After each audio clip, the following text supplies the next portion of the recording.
and welcome to The Life of an Entrepreneur. I'm Jan McCarthy with Entrepreneurial Voice, and we are here broadcasting live from skidrowstudios.com, and this is live radio on the internet, and we're here every Tuesday at 11 a.m. Pacific Standard Time. And we're here to talk about entrepreneurship and the journey that one takes when they begin this profession, and share any kind of business tips and what your life is like. And if you have any questions, please give us a call at 1-800-893-9562.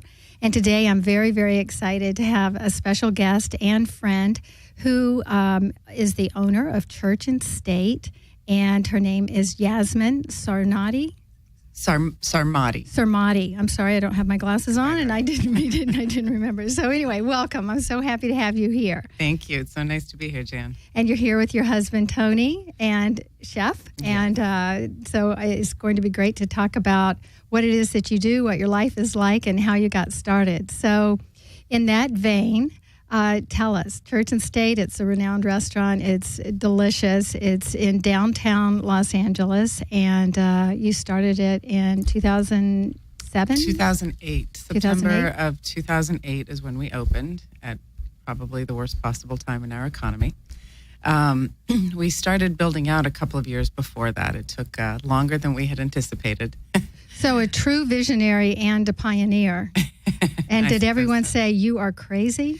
You know, some people did. Probably more people did than I realized, because I just didn't really listen to it. I was pretty focused on what I wanted to do. And I had been for about 5 years. I'd been thinking about it, then starting to look, then working toward it. And about 2.5 to 3 years, working on the project, raising money, and then building out. So if I had listened to any "you are crazy," it would have just stopped me in my tracks. It took, a while to get it going. And during that time, you just really have to stay very focused on your vision and determined on your ability to do what you've set out to do. So I'm sure a lot of people said I'm crazy, but I didn't hear it. Well, I love that, because really a lot of people would stop, and some of the greatest things that we have might not have ever happened if we had listened to people who really didn't understand our vision or take into account the whole picture and our knowledge of what we could do, especially when we're determined. So what made you, let's back up a little bit and let's talk about how you got involved in the restaurant industry, what your passion was. Is this something you always wanted to do, is have your own restaurant? I don't know that I had realized that I always wanted to have my own restaurant, but I always loved to eat in restaurants, which is a very different thing than owning a restaurant. But, right. But since I was very, very young, 4 or 5, I used to love to go to restaurants. I had specific restaurants I wanted to go to. My grandfather was nice enough to indulge me and take me to places I wanted to go and order the things I had my mind set on ordering. And I think that always stayed with me. I remember I was probably in college or maybe high school, and my mother said, it doesn't matter what's wrong with Yasmin. Give her a good meal, take her out to a nice restaurant, and all will be well. And it's true. So it was somehow inherent in me, this love for not just food, because we had great food at home as well, which was terrific, but for wanting to be out somewhere, out in a restaurant, in an environment that was not only preparing the food in the right way, but serving it in a way that was deserving of the food. The service, the atmosphere, everything that went into it was always really important to me. The entire experience. Entire experience, yeah. And it sounds like it was also reminiscent when you say your grandfather indulged you of this extraordinary experience of connecting with that person instead of being distracted by all the things that you might have at home, and including the presentation. But it's wonderful that you had that kind of culinary knowledge and desire. It is, and actually, when you repeated that back to me about my grandfather, it kind of It made me realize I don't come from a culture that is very much about going out to eat or restaurants. I'm Iranian. I was born in Iran. And, when I talk about my grandfather taking me out, that was when I was still in Iran. My parents moved here when I was about 6 years old. So, and there were beautiful, wonderful places to go. But in general, Iranian culture is more about eating at home. There's always this idea that the food that you can get in a restaurant is never going to be as good as what you will have at home. And to some extent, that's still true. I think that's changed a lot. But to some extent, that's still true. And it's, part of it, I think, has to do with the amount of labor that's involved in making Iranian cuisine.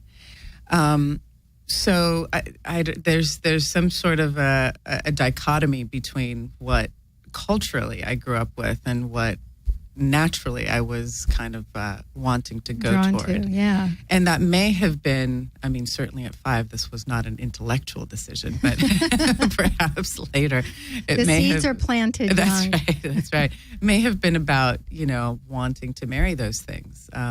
Why can't we get great food in a restaurant if we don't want to cook? Not everybody has the time to make great meals. Or the skills. That's right, perhaps. But why shouldn't we be able to have something that is like home-cooked food, that has the high quality of ingredients, that has, the love and the time and the care that's gone to it, and that's presented with the love and care that food is presented to us at home. So wanting to have a restaurant that recreated that experience for you is one thing. Learning how to operate a restaurant, bringing in the talent, whether it's yourself or someone else, to cook that kind of cuisine that you desire to have, that's another thing. So how did you prepare yourself to open a restaurant? It was somewhat accidental to begin with. I didn't have my sights set on opening a restaurant. But I started working for a company that did financing for restaurants. They did some marketing and then some short-term loans to help restaurant operators either get through a difficult time or help them open. And I started to really love what I do, but what I loved about it was being in touch with my clients, watching what they did, how they did it, whether it was successes or sometimes, unfortunately, failures. I learned a lot from it, and it was their business and their atmosphere that was not only exciting to me, but I felt very much at home there. And it wasn't just being in the restaurant, because that part of it I loved. It was, appropriate to your show, the entrepreneurship that is involved in that. It's one thing to be part of the day-to-day operations of a restaurant. It's another thing to make sure that those day-to-day operations are part of a successful business, which in the business that I was at, I realized many, many, many restaurateurs either don't or can't do that. I think a lot of times with this business, people think, oh, it's so much fun. It's like throwing a party. And what I was saying earlier about creating that experience of being at home, we have to remember you're not at home. And it's not your friends or your family who are coming over to eat. And people are coming and they're paying money and they have an expectation. You have to make sure you meet that expectation and exceed that expectation every single time. And it can be daunting. Yes, yes. So that was, I learned a lot by watching what others did, whether what they did worked or didn't. I learned a lot by watching them.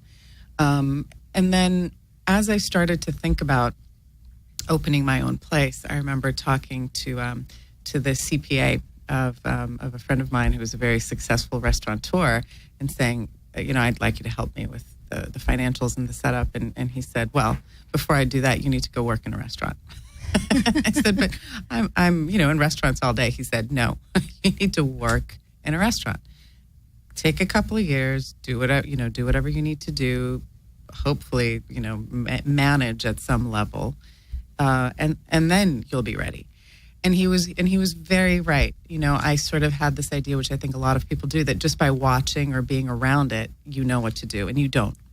As with anything, you don't know. You can watch somebody paint and it might look easy, but Right. I can't paint. When I go to put brush to canvas, it's a different story. So that's what I started to do. I started to do work every position I could, sometimes for nothing, at my friend's restaurant and at other places if I could. And it was humbling because I had been making a lot more money and doing things that seemed far more important. But it was great. It's what allowed me to be able to open my restaurant and understand every position, at least in the front of the house. I've never worked in a kitchen, so I won't pretend to know everything that goes on there.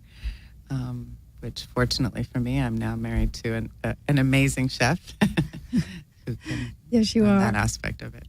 Well, I think that is valuable advice and is so helpful for people to know whether they're thinking about opening a restaurant or doing anything else, to go out, like you said. I really love the idea that not only did you get to learn from other people's mistakes and to have a grasp and a good handle on the financial piece of it is worth its weight in gold, pun intended, But to then go and actually experience the day-to-day operations and see what that feels like and learn where you can improve your efficiency or how the customer reacts to certain situations or how you can make that experience better and really be in the soup, so to speak, that has to have had a great deal to do with the success that you've experienced with Church and State.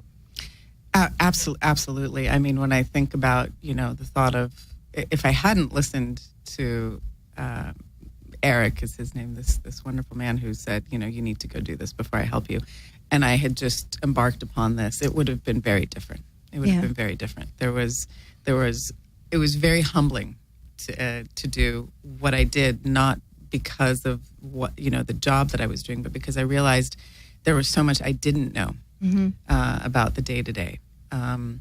Interacting with guests was the easy part for me. It was lovely and fun. Yeah, interacting with other staff members sometimes, not the same thing, and just all the details. What time does it make sense for the host to come in? Why, and I remember I used to say to this friend, why are you so on top of them about being 15 minutes early or late? It's 15 minutes. Now I realize 15 minutes is huge. 5 minutes is huge. When you're talking about running a business, you have to, especially in a restaurant, it's the margins, the profit margins are so slim. Literally every penny counts. So if you're not thinking about why someone is coming in 5 minutes early or leaving 5 minutes late, or why, a napkin was thrown in the laundry bin when it wasn't actually used or dirty, it becomes very difficult to run a profitable business. Right. You have to keep your eye on every single detail. I think the other thing, too, that entrepreneurs don't always understand, and it was very beneficial for you to work all of the different positions, because in any business, sometimes you have to wear all the hats.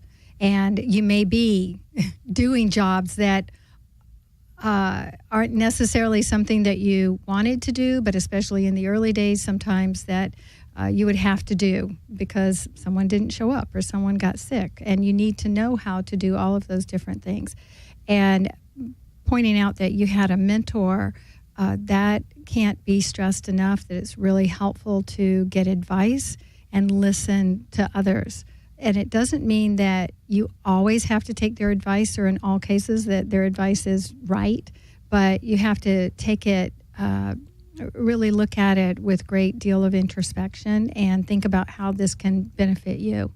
And so I love that you were able to find someone that you trusted, that could advise you in such a way and gave you such valuable information that, like I said, contributed to what you're doing now.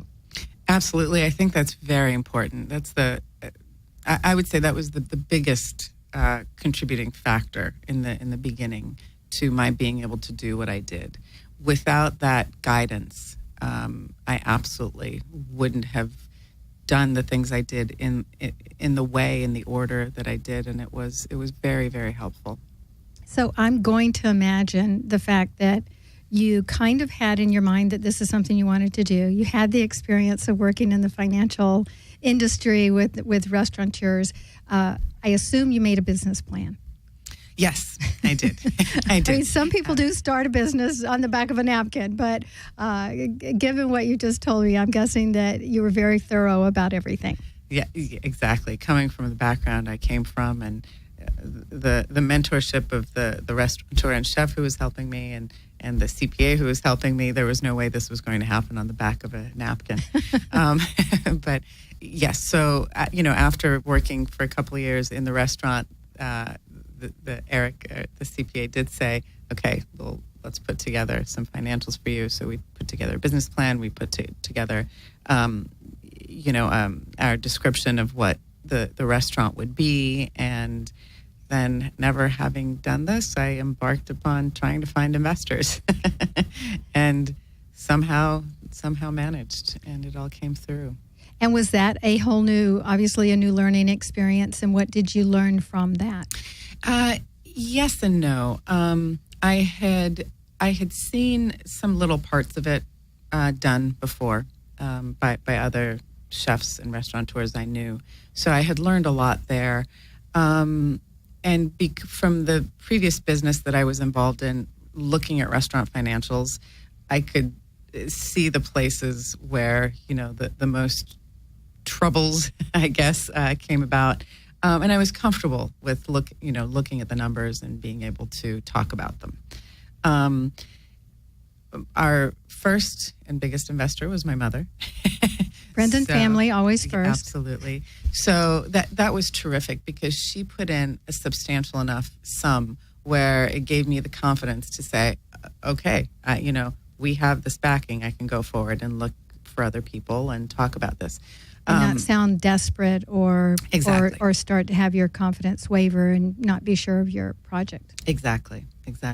Not that didn't happen sometimes in 3 years' time, but overall it didn't ultimately, and that helped. So some of it was new. In my major in college was English with a concentration in theater. So I had done a lot of acting, so I knew how to speak to people, which helped a lot. Very helpful, yes. It was very good for doing a presentation. And regardless of the substance of your project, I think if you're able to present it in a way that's comprehensible to people and hopefully somewhat attractive to people, it makes a big difference. So I think that really helped me as well. Well, that was something I was going to ask about, because a lot of times you hear it's not so much what the project is, but you are the person that sells the project.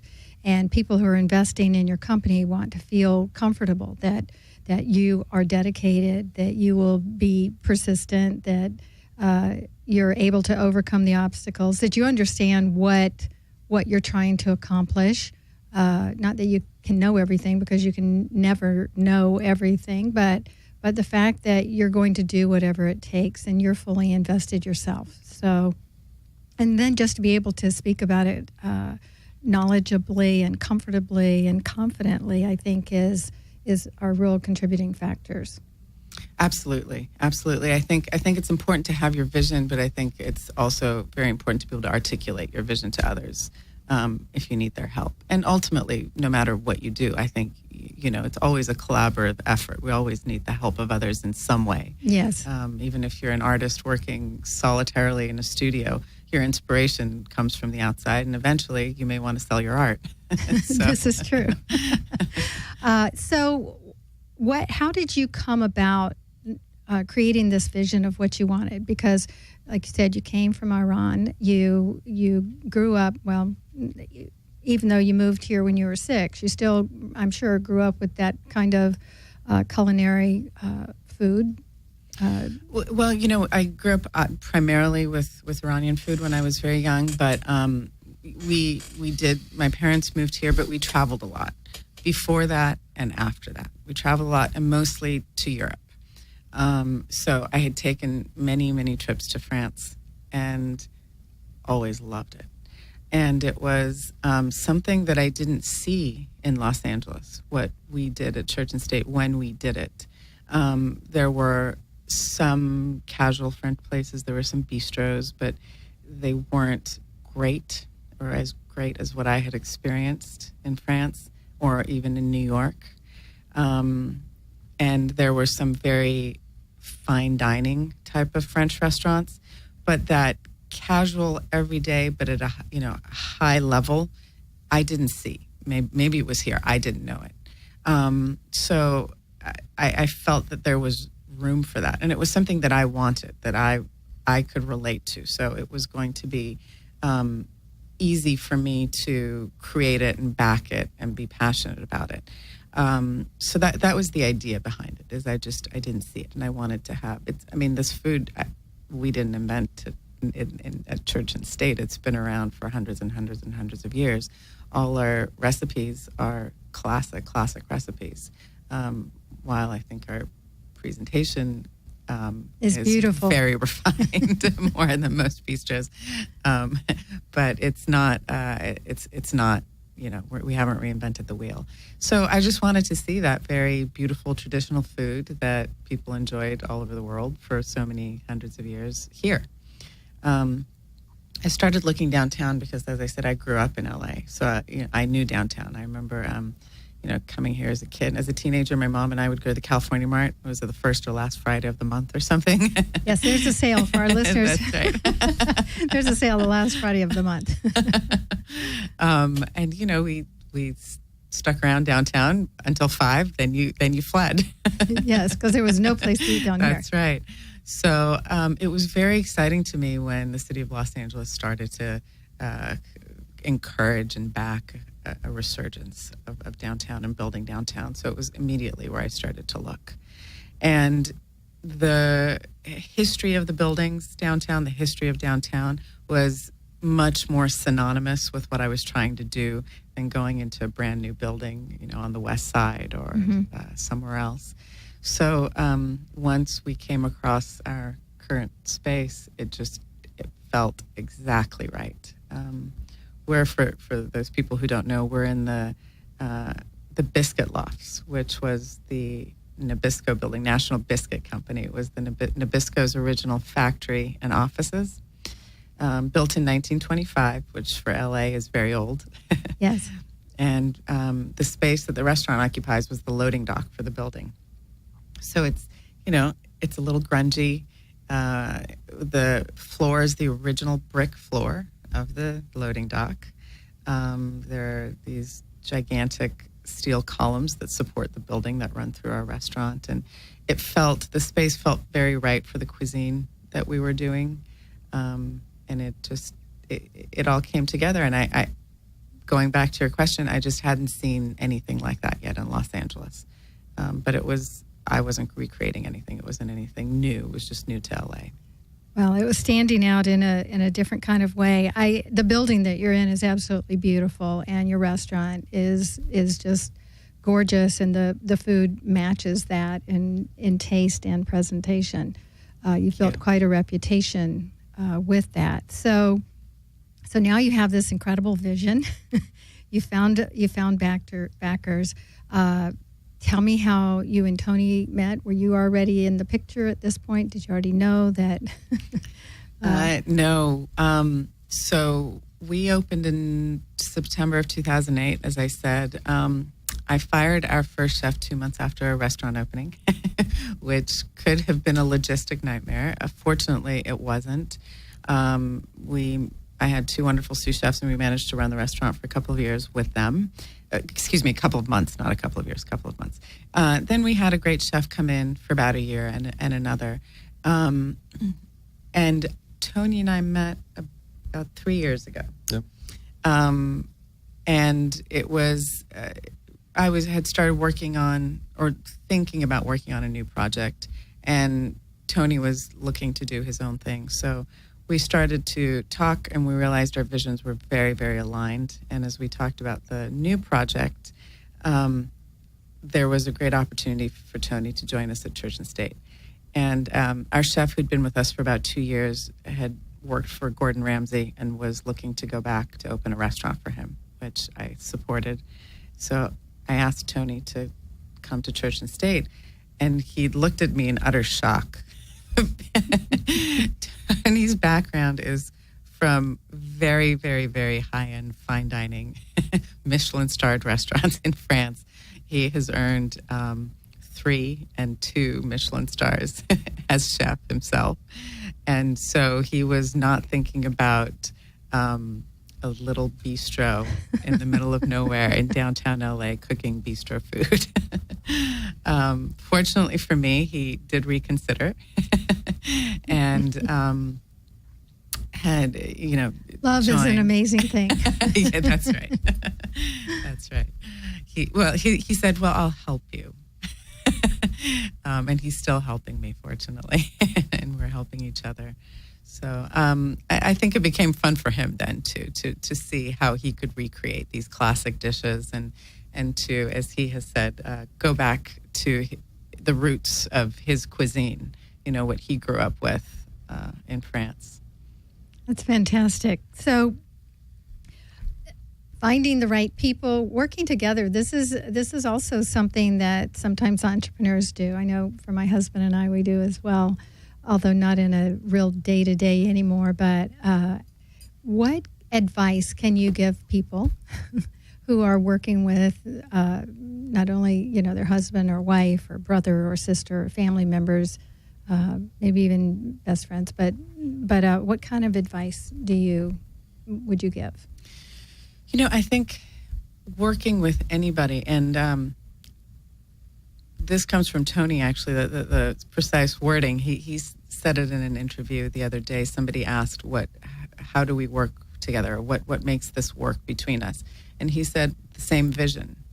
And that's exactly right. I think working with anybody, no matter who they are, the first thing and the most important thing is that you have the same vision or a very, very, very similar vision. Mm-hmm. Because every time it's different, unless you can come to an agreement and to an understanding and realize that that difference is going to strengthen your business, it's going to cause difficulty if exactly that doesn't happen. And in fact, I opened the restaurant with a partner, and we parted ways very quickly because it became apparent our vision was not aligned at all. So I would say, regardless of who you work with, make sure that you are really, really wanting the same thing and wanting to go about creating it in a very similar way. I'm very lucky that I have a partner and a husband who I can work with so easily.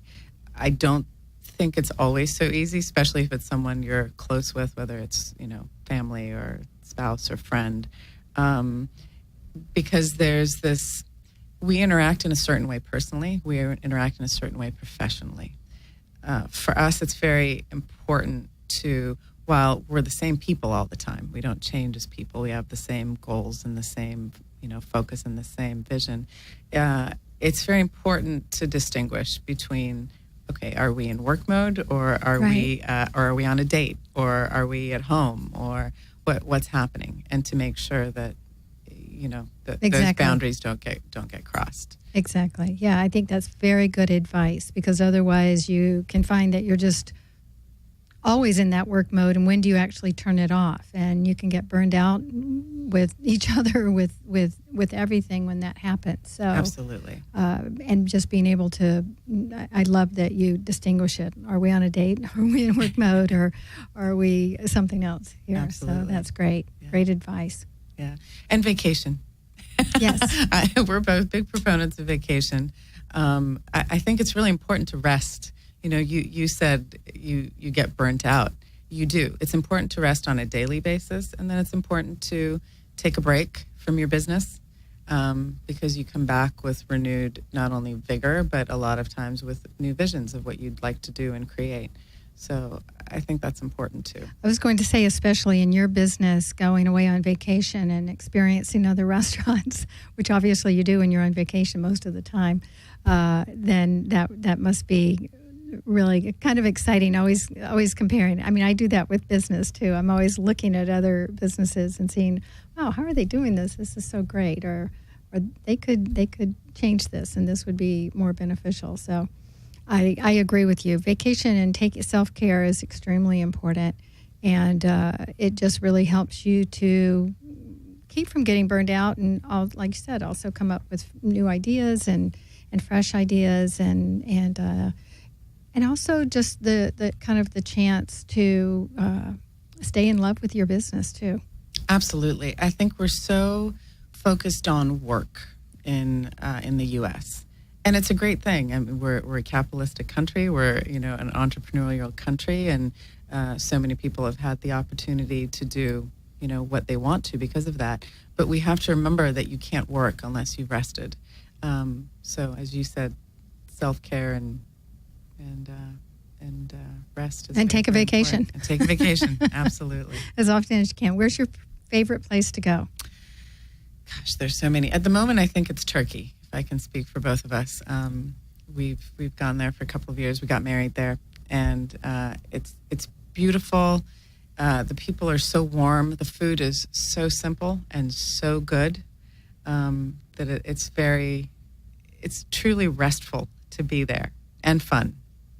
So I definitely want to talk about in our interview what plans you have for the future.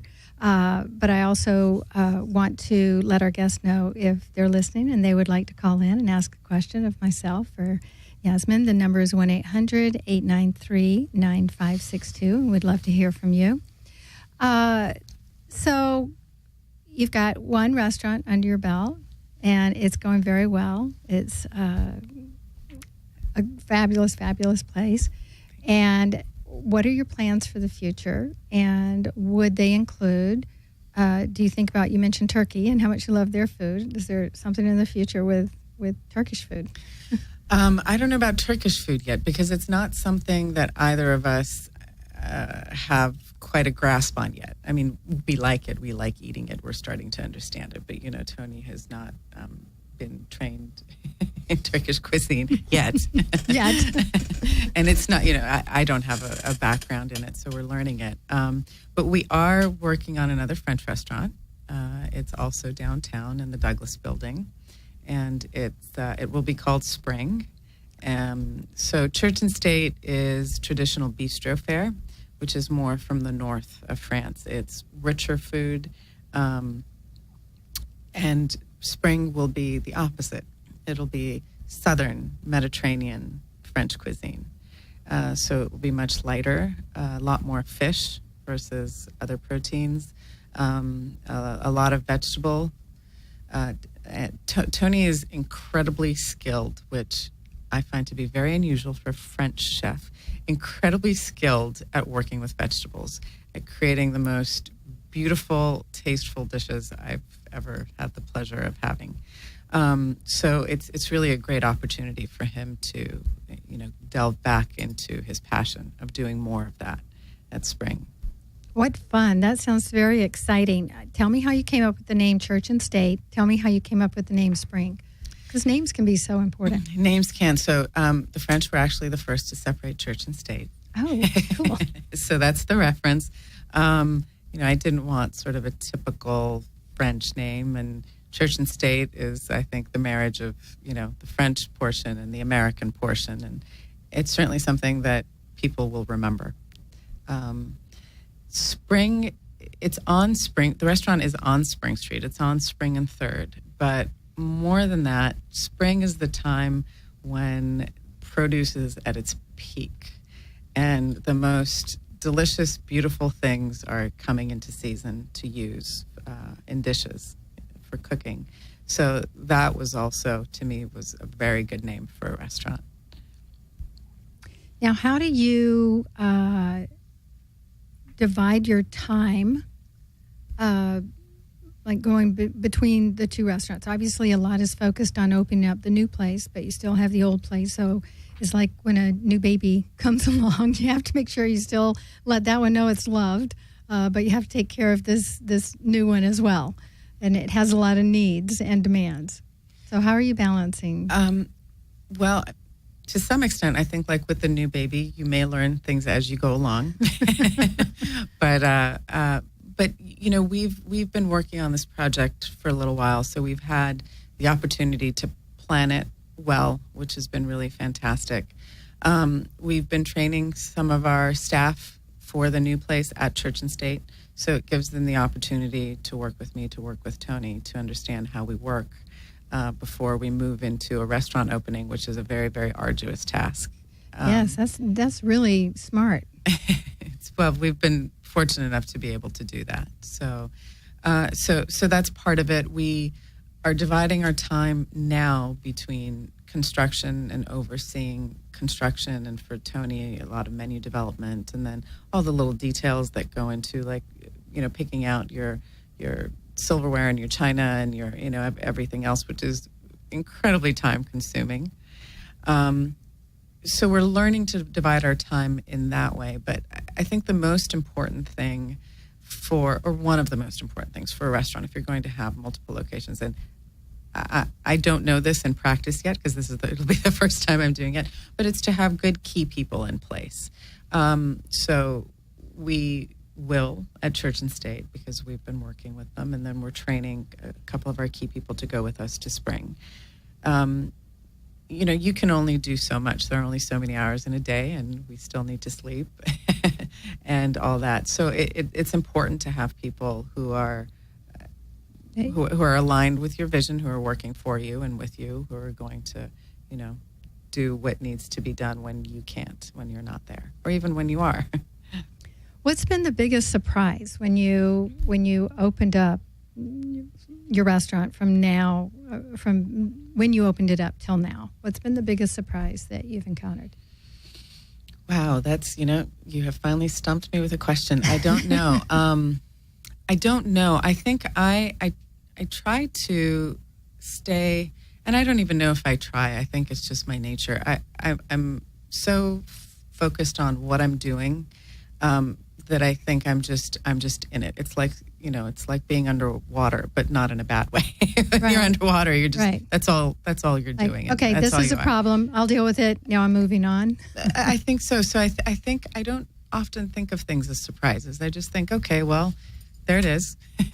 Good or bad. Let's, like you said, let's deal with this and move on. So I don't have an answer. That's okay. That was an answer, and that's a good one. Sometimes I don't know that I could answer that for myself either. So, but it just made me think about when you start out, like, wow, I didn't know it was going to be like this. I'm sure there were so many of those things, but it's like the question of, you asked me originally, and I said I couldn't think about, you said, did people think you're crazy opening down here? In the same way that I couldn't think about that, I think I couldn't think about, oh, I didn't know it was going to be like this. It just had to be, okay, this is how it is. What do we do with this? And we continue. Going back to what you said, you didn't think about that. Not everyone is able to as easily cast aside other people's opinions. What do you think helped you to stay focused and believing in yourself? That this was the right thing to do? I think partially it's my nature. I'm an Aries. Okay, that explains a lot. I don't know if that has something to do with it. I'm very single-minded. I'm very determined. And I learned very early on, when I was very, very young, I learned that if I focus on something to the exclusion of all other distractions, I will achieve my goal. That is maybe the best single piece of advice we've heard here today, other than going and working and doing all the jobs. Because I think in a society of multitasking everything, and I am so guilty of that myself, we lose sight of what our goals are because we're just trying to accomplish way too much. It's true. And, multitasking is something I absolutely cannot do. I can't, and I won't. I very, very much dislike distractions, and they're there. But I know for myself that if I am going to succeed at what I'm doing, whether it's writing an email or opening a restaurant, I have to stay very focused on the task at hand. Tony gets irritated with me because sometimes I don't read his emails for a day or two, and my emails pile up. but it's because I can't walk and look at my email like so many people do. I can't sit at lunch with somebody and check my phone. I just can't. I need to stay 100% in what I'm doing at the moment, then move on to something else and stay 100% in that.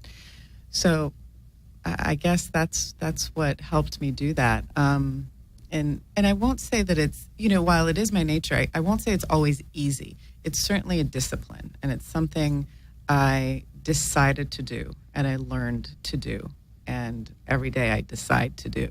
Well, you also recognized, and this is what's important for any entrepreneur, is to recognize how you work best, how you're going to accomplish things that need to get accomplished, and knowing what your skill set is, knowing what you're kind of bringing to the table, and knowing this about yourself, that this works better for you, and that you are able to focus on a single thing at one time, and that multitasking is not something you do, and now it turns out that's really good. That knowing yourself and knowing what your skills and strengths are invaluable to building a business. Absolutely. I think it's invaluable to anything. But certainly, it's. I have no trouble at all asking for help. My staff Fantastic. Is incredible. And it took me a little while to learn this, I will admit, but I have learned once I give them a task, I give them the task. You let go. And that's it. Yes, and you trust them, and sometimes they do it the way you want it, and sometimes they don't, and sometimes it's much better if they do it a different way, which is fantastic. But yes, I have found that to be very, very important. Now, did you come in already with that skill set of managing people, or how did you go about, working at a company and even working for somebody else is one thing, but then coming in and now you are having to tell people what to do, and you're a wonderful, really nice person, and yet there are going to be people who exceed your expectations, but other people who are constantly disappointing and don't have the work ethic that you do, don't get it. And just even having to manage that, how did you go about learning all of that? No, I definitely didn't come in with that skill set. I had never done that. And it again, I'll go back to being an Aries. I'm somewhat of a natural leader. But it was not something I had done professionally. And that was definitely a learning curve for me. I had very good people. I'm very fortunate for that. And we always had wonderful people. But, every once in a while, there's someone who doesn't have the work ethic you need or want. And it took me a little while to learn how to discipline and do it quickly, and how to part ways with the people that really weren't aligned with the way we did things at Church and State. I learned that as I went along, which probably is not the best way to do it, but it was the only way. And what other way is there, though, really, right? Whether you learn it at another company or you learn it for yourself, at some point the buck stops with you. And even if you've learned how to delegate and manage other people in another organization, there's always the boss. And in this situation, you're it. So... did you read books? Did you just trust your intuition, a little of both? I read some books, yes. I didn't have a lot of time to read once I opened the restaurant. Right, I don't know, yeah. And that's when I realized I really needed it. So some of it was really learning as I went along. A lot of it was asking for advice from other restaurateurs I knew. And a lot of it was my intuition, as you said. That was really, I inherently believe in the good in people. And I inherently believe that if you give people your trust and let them know that it will be repaid in kind. Now, sometimes it's not done in exactly the way you expect. But as a result of that, I think I never had any terrible experiences as we were going along and as I was learning this. But I did learn, and I've learned a lot of that from Tony. actually recently is that if something's not working, you need to put an end to it now. Not keep trying to rework it or, give more advice or more suggestions. But, if someone's not doing what you need them to in the way you need them to, and you've told them once and twice, then that's it. You move on. Do you think that's because of the male and female going on? Because, they say that they're, and I know it's true for my husband and I, but he's the only other male that I really watch very diligently how he does businesses or does business. But do you think that's because women tend to nurture a little more and we tend to think that we can fix everything? So do you think it's a difference between male and female in the way you manage or the way you operate? Or do you think it's just a matter of Tony understanding this in a different viewpoint? Well, Tony has much, much, much more experience than I do working in the restaurant business. His career from the time he came out of school was restaurants, and he's worked in incredible places for his whole life. Church and State was my first restaurant. So I think part of it has to do with, what you asked me originally, had I done this before professionally? No. Tony has a lot. And in a kitchen, there's no room for error. In a dining room, there's more room for error. So, part of it, I think, has to do with that. I think part of it does have to do with the male and the female as well, being more nurturing and wanting to sort of, teach people and bring them along. And I still like to do that, but I have learned that not everything is teachable. Or fixable. And not everybody wants to learn what you have to teach them. That's right. Okay. Right. So, and my instincts with regard to who to hire and how they will work within our structure have definitely sharpened. It's just, when you do something over and over and over again, it becomes become easier. more adept. Yes. Exactly. Now, did you really start out totally knowing what you wanted your brand to be? Or has that evolved more? That's something I was very clear on. We were speaking to some people the other day, and one of them said, "Oh, so your food is French California." And Tony and I both said, "No, it's absolutely not. It's French." And that was very, very clear to me. I think people do things that are fusion and mixed, and they work very well sometimes. But for me, that is not, and for Tony as well, it's not at all what we are setting out to do, either with Church and State or Spring, or really anything else. I think we're both, we can be much more black and white than gray. So with regard to Church and State, it was a French bistro. The setting, the physical setting, I think reflects that. It does. It's simple. There are no tablecloths. It's small tables and bistro chairs. It's a little bit loud, as everybody knows who's been there. The food is 100% French, and it's bistro French food. As I said, that the presentation is perhaps more elegant than you might see in many bistros, but it's traditional French recipes. There's no fusion. So the brand to me was very clear from the start. That sounds great. I love it when people know what they want, and when you start out right away, you're teaching people how to respect your restaurant and identify with it. So I love that you were very clear about that. What is there a moment that you're the most proud of? Gosh, I think our first year anniversary, I was pretty proud. I couldn't believe that we had gotten there. It had taken so long to open. Raising money toward the end had become so difficult because the economy had hit the skids. Right. We fired our chef after 2 months. We were literally in the middle of nowhere. Now everybody or not, maybe not everybody, most people know the Arts District, and it's, very desirable place to be. We were just, back then, nobody knew what the arts district was. We were at the edge of the LA River. Right. Nobody wanted to go there. Why would you go there? People would call us when they were about a block away from the restaurants. They were absolutely lost. We're utterly lost. We'll never make it. I'm so sorry. You'll have to cancel our reservation. Say, well, where are you? And they would give us a street name or describe. Oh, you're a block away. No, we can't be. You have no idea what it's like here. And say, trust me, you're a block away.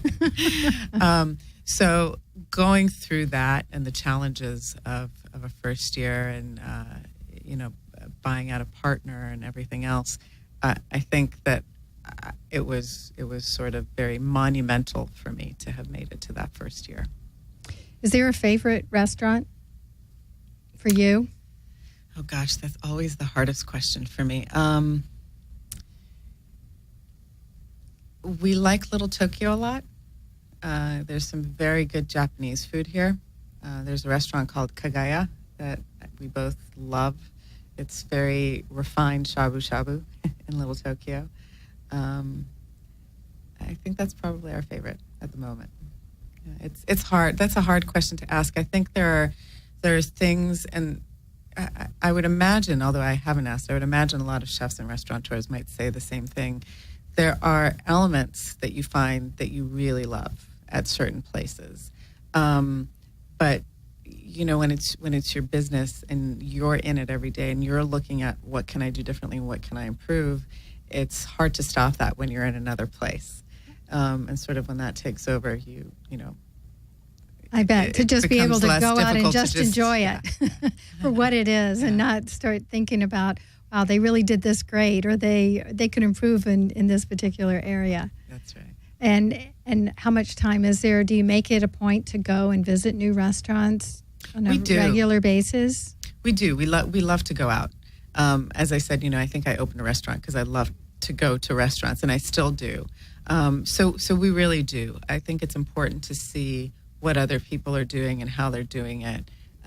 We also get great enjoyment from being out, from talking to, restaurant staff. And so we do, whether it's new or it's been around for a while. I think we both make a big effort to, well, I shouldn't say make, it's not always an effort, it's enjoyable, but we make sure we do go out. We take time to go out. Now, I know this question is asked a lot by I would imagine this question is asked frequently by anyone who might be interviewing you, but you often hear, because you are in the kitchen preparing menus or cooking or whatever, do you cook at home too? Or do you just say, no, I've done that there. When I get home, I want to relax, do some takeout. Tony, are you going to chime in? I'm looking at you. Yes, I cook at home, of course. Okay. A lot of times I cook at home. I'm not a great cook. And I keep it very, very simple. And I cook mostly vegetarian if I cook at home. When Tony cooks, it's definitely a different experience than when I cook at home. Even though he keeps it simple compared to what he does, I think by nature he can't just put a potato in the oven and have it be a baked potato.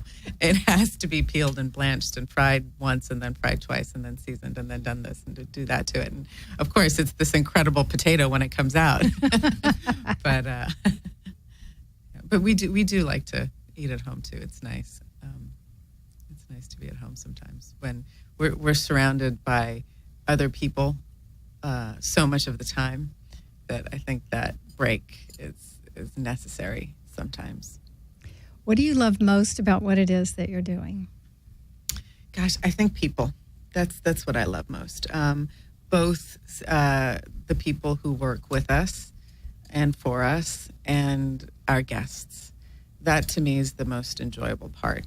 And the food. We eat at our restaurant all the time. I know a lot of chefs and restaurateurs don't, but I take great pleasure at eating in our restaurant. I can understand why. Thank you. And so, sometimes it is work, and we also do critique what we're eating. We don't just sit down and, have a drink and eat and relax, but it's very enjoyable to me. And the whole atmosphere of a restaurant is very, very enjoyable to me. Obviously ours is curated to our liking.